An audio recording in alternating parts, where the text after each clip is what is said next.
Hello everyone, welcome back और की diet और न्यूट्रिशन एक्सपर्ट मधुलिका। आज हम बात करेंगे थायराइड में आयोडीन की डेफिशिएंसी के बारे में। इसके डायरेक्ट कॉजेज कौन कौन से हैं, इसके इनडायरेक्ट कॉजेज कौन कौन से हैं, इन दोनों के बारे में हम बात करेंगे। तो ये वीडियो थोड़ा सा अलग होगा क्योंकि इसमें जो हमारे डायरेक्ट कॉजेज होते हैं उनके बारे समटाइम हमें पता होता है, लेकिन कुछ ऐसे इनडायरेक्ट और अननोन कॉजेज भी होते हैं जिसके बारे में हम नहीं जान पाते। तो इस वीडियो में मैं आप लोगों से वही सब बातें इस वीडियो के द्वारा आप लोगों के साथ शेयर करूंगी। स्पेशली अगर आपके घर में कोई थायराइड पेशेंट है या फिर आप खुद थायराइड पेशेंट है तो ये वीडियो आप लोगों के लिए काफ़ी ज़्यादा नॉलेजेबल होगा, क्योंकि इससे आप समझ पाएंगे कि अगर आपके ब्लड टेस्ट के अंदर आयोडीन ड्रॉप डाउन है यानी कि आयोडीन कम है, क्योंकि इसमें आयोडीन का टेस्ट भी किया जाता है। जिनको थायराइड का इशू होता है उनको आयोडीन का भी टेस्ट करवाना चाहिए।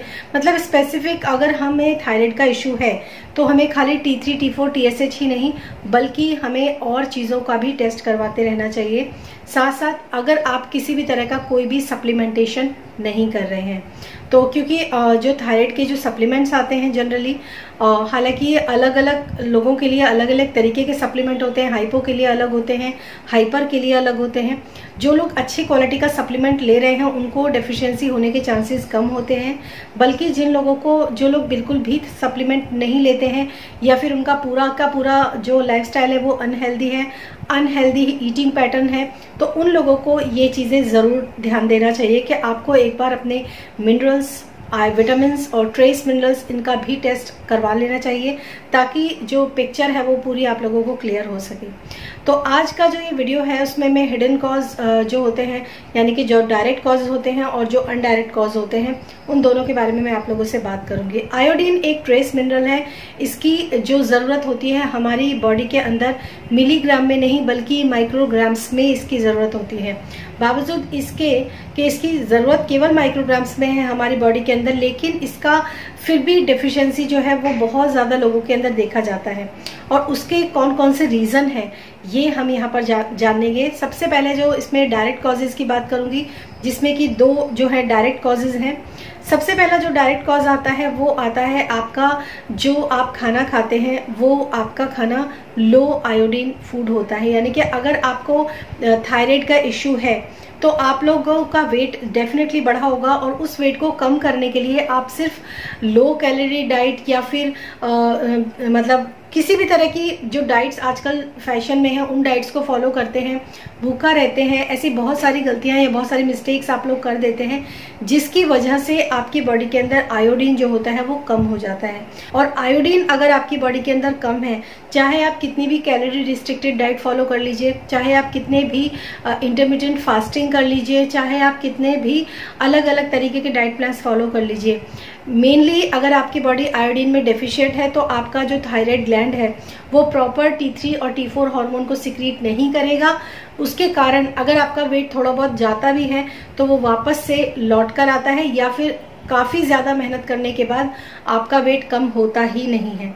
तो अगर आपको थायराइड इशू है तो आप एक बार चेक कीजिए कि कहीं आप ऐसा फूड तो नहीं ले रहे हो जिसके अंदर आयोडीन बिल्कुल ही ज़ीरो है या आयोडीन बिल्कुल ही कम है, तो वहाँ पर आपको थोड़ा सा देखने की ज़रूरत है।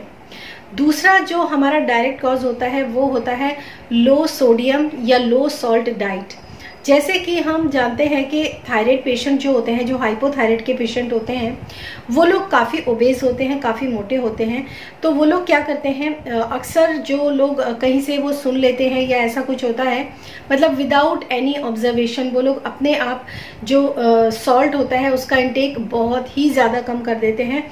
और बल्कि कुछ लोग तो इतनी गलतियां करते हैं कि उसमें जो वाइट सॉल्ट होता है, जो आयोडाइज्ड सॉल्ट होता है, उसको छोड़कर वो लोग जो सेंधा नमक होता है जिसको हम पिंक हिमालयन सॉल्ट कहते हैं वो स्टार्ट कर देते हैं। तो उसका एक जो मतलब उसका जो रिजल्ट होता है वो ये होता है कि उसके अंदर आपको आपकी बॉडी को जो हर खाने में थोड़ा बहुत आयोडीन मिलना चाहिए वो भी मिलना बंद हो जाता है।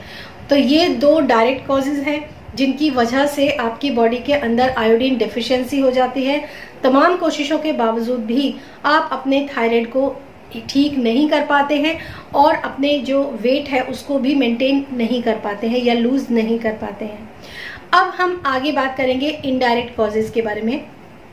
इनडायरेक्ट कॉजेज जो होते हैं वो सबसे पहला कॉज आता है आपकी बॉडी के अंदर टॉक्सिक लोड। ये लोग जो हैं, मतलब जो भी कोई थायराइड पेशेंट है या फिर जिन लोगों को भी इस तरह की ओबेसिटी के इश्यूज आ रहे हैं, वो लोग अपनी बॉडी के अंदर से मतलब डाइट के ऊपर पूरा ध्यान देते हैं कि हमें ये खाना है, ब्रेकफास्ट में ये लेना है, लंच में ये लेना है, डिनर में ये लेना है, या फिर डिनर स्किप कर देना है या विदाउट सॉल्ट लेना है।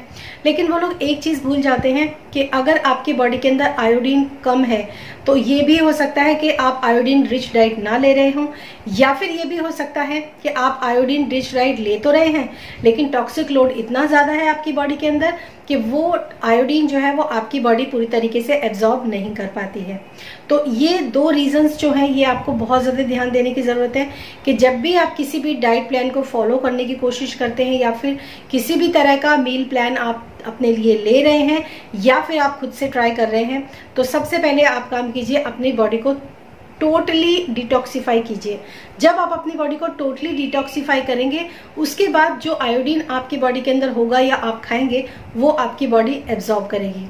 हालांकि आयोडीन का अगर मैं बात करूं तो आयोडीन खुद भी एक हमारी बॉडी से जो हैवी मेटल्स होते हैं जैसे ब्रोमाइड है, फ्लोराइड है, क्लोराइड है, मर्क्यूरी है, ऐसे जो बहुत ही हैवी मेटल्स होते हैं उनको भी डिटॉक्सिफाई करने के लिए आयोडीन का बहुत इंपॉर्टेंट रोल होता है। लेकिन कई बार ऐसे टॉक्सिन्स भी बहुत ज़्यादा बढ़ जाते हैं जस्ट बिकॉज ऑफ हम हेल्दी लाइफस्टाइल फॉलो नहीं कर सकते हैं या जंक फूड बहुत ज़्यादा खाते हैं या फिर हमारा खाने पीने का या सोने का सही समय नहीं है, तो भी ये सब चीज़ें देखने के लिए आती हैं। तो फर्स्ट जो इनडायरेक्ट कॉज है वो है टॉक्सिक लोड। अगर आपकी बॉडी के अंदर टॉक्सिक लोड ज़्यादा है, आपको बहुत ज़्यादा गैस, ब्लोटिंग, एसिडिटी, ये सिम्टम्स है कुछ ऐसे जिससे आप कह सकते हो कि आपकी बॉडी के अंदर टॉक्सिन्स बहुत ज़्यादा हैं, स्किन आपकी अच्छी नहीं है, स्किन क्लियर नहीं है, बाल आपके अच्छे नहीं है, क्वालिटी अच्छी नहीं है, या फिर इस तरह की जो भी चीज़ें आप कह सकते हो, वो सारी चीज़ें टॉक्सिक लोड को रिप्रेजेंट करती हैं। इसके बाद जो नेक्स्ट आता है वो आता है आपका second indirect cause. Second indirect cause क्या होता है, जैसे कि कई बार हमारी बॉडी जो होती है, फीमेल्स की अगर मैं बात करूं तो अक्सर जो फीमेल्स जब प्रेग्नेंट हो जाती हैं या फिर अगर वो प्रेग्नेंट नहीं भी हैं तो उन लोगों के अंदर एस्ट्रोजन हार्मोन जो होता है वो एस्ट्रोजन डोमिनेंस जिसको हम बोलते हैं, यानी कि एस्ट्रोजन जो होता है वो उसके प्रति ज़्यादा डोमिनेट हो जाते हैं, और इसकी वजह से भी एस्ट्रोजन डोमिनेंस जब बॉडी के अंदर ज़्यादा हो जाता है तो उसके कारण भी आपकी बॉडी जो होती है वो जो आयोडीन होता है उसको एब्जॉर्ब नहीं कर पाती है। तो ये भी एक रीज़न होता है जब आपकी बॉडी के अंदर, जब आप एस्ट्रोजन डोमिनेंस की फॉर्म के स्टेज में होते हो। और एस्ट्रोजन डोमिनेंस का सबसे बड़ा सिम्टम क्या होता है, ज़्यादातर जो फैट होता है वो आपकी थाई, आपके हिप और आपकी जो लोअर एब्डोमेन होता है वहाँ पर सबसे ज़्यादा फैट जो होता है वो डिपॉजिट होता है। तो उस कंडीशन में आपको अपनी बॉडी के अंदर एस्ट्रोजन जो है उसको बैलेंस करना बहुत ज़रूरी होता है। अगर मैं एक छोटा सा आप लोगों को इस वीडियो में टिप दूं तो वो ये है कि अगर आपकी बॉडी एस्ट्रोजन बहुत ज़्यादा, आपकी बॉडी एस्ट्रोजन डोमिनेंस के मोड में है, यानी कि आपकी बॉडी के अंदर लिवर में जो एस्ट्रोजन टूटता है वो आपकी बॉडी से फ्लैश आउट नहीं हो रहा है, तो वो आपके लोअर एरिया में ही डिपॉजिट हो रहा है, उसकी वजह से वहाँ पर फैट जो है वो एक्यूमुलेट हो जाता है। तो उसके लिए एक तो सबसे बड़ी बात है कि आपका प्रॉपर, आपको जो स्टूल है वो पास होना चाहिए। ज़्यादातर लोग वो होते हैं एस्ट्रोजन डोमिनेंस के शिकार जिनको कॉन्स्टिपेशन होता है, मतलब ये 90% तक मैं कह सकती हूँ कि जिन लोगों को कॉन्स्टिपेशन है या फिर जिन लोगों को एस्ट्रोजन डोमिनेंस है उन्हीं लोगों को कॉन्स्टिपेशन के इश्यूज आते हैं। यदि आपका स्टमक जो है वो रोज़ क्लियर होता है, प्रॉपर फिट आप रहते हो, तो उसका कोई और रीज़न भी हो सकता है। लेकिन अगर आपकी बॉडी के अंदर एस्ट्रोजन बहुत ज़्यादा है तो वो डिपॉजिट है, यानी कि वो निकल नहीं रहा है, और उसके निकलने का जो होता है वो स्टूल पास होना बहुत ज़रूरी होता है, तो वहाँ पर भी ये रोल बहुत इंपॉर्टेंट प्ले करता है। इसके अलावा जो लोग प्रेग्नेंट नहीं हैं उनके बारे में मैंने बताया। जो लोग प्रेग्नेंट होते हैं फीमेल्स, अक्सर उन लोगों के एस्ट्रोजन जो होता है वो हाई हो जाता है उनकी बॉडी के अंदर, उसकी वजह से भी आपकी बॉडी जो होती है वो आयोडीन को एब्जॉर्ब नहीं कर पाती है, और जनरली उन लोगों के अंदर जो है थायराइड देखने के लिए आ जाता है, जो प्रेगनेंसी में जो थायराइड होता है वो देखने के लिए आ जाता है। तो इस समय पर आपको बहुत ज़्यादा केयरफुल रहना चाहिए, अपना प्रॉपर ब्लड टेस्ट कराना चाहिए। अगर आपको प्रेगनेंसी के दौरान अगर आपको थायराइड का इशू आया है, डॉक्टर ने डायग्नोज कर दिया है कि आपको थायराइड हो गया है, आप प्रेगनेंसी वाला, और आप जो है ये वाली मेडिसिन ले लीजिए, ठीक है, आप ले लीजिए, क्योंकि उस समय आपका बेबी और आप दोनों ही जो एक्टिव हार्मोन होता है उसके ऊपर डिपेंडेंट होते हैं, उसकी कमी नहीं होनी चाहिए, डेफिनेटली ले लीजिए।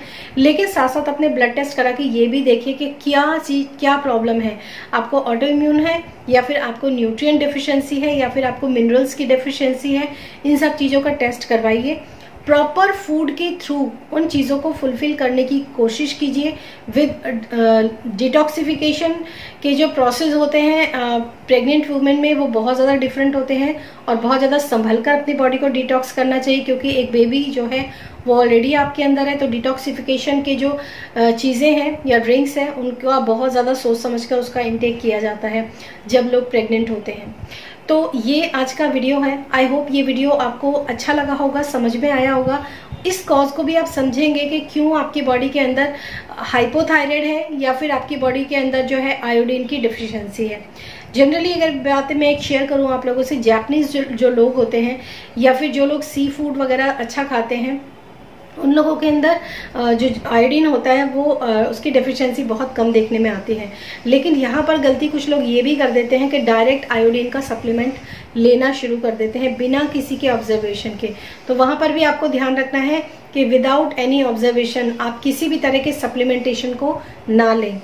सो ये आज का वीडियो है। अगर आप अपने लिए पर्सनलाइज्ड डाइट प्लान बनवाना चाहते हैं तो with full blood test report आप मेरे साथ कांटेक्ट कर सकते हैं। मेरा व्हाट्सएप नंबर, ईमेल आईडी दोनों आपको डिस्क्रिप्शन बॉक्स में मिल जाएंगे। फ़ोन कॉल्स अलाउड नहीं है और ये पेड ट्रीटमेंट होता है। So thank you so much and thanks for watching this video. Till then stay happy, stay blessed, bye bye। और अगर ये वीडियो अच्छा लगा है तो प्लीज़ इस वीडियो को लाइक कीजिएगा और चैनल को सब्सक्राइब कीजिएगा, क्योंकि आगे आने वाले वीडियोस जो हैं वो बहुत सारे वीडियोस अपलोड होने वाले हैं, स्पेशली ऑन थायराइड और भी इश्यूज जो हैं उनके ऊपर भी। Thank you so much, bye bye.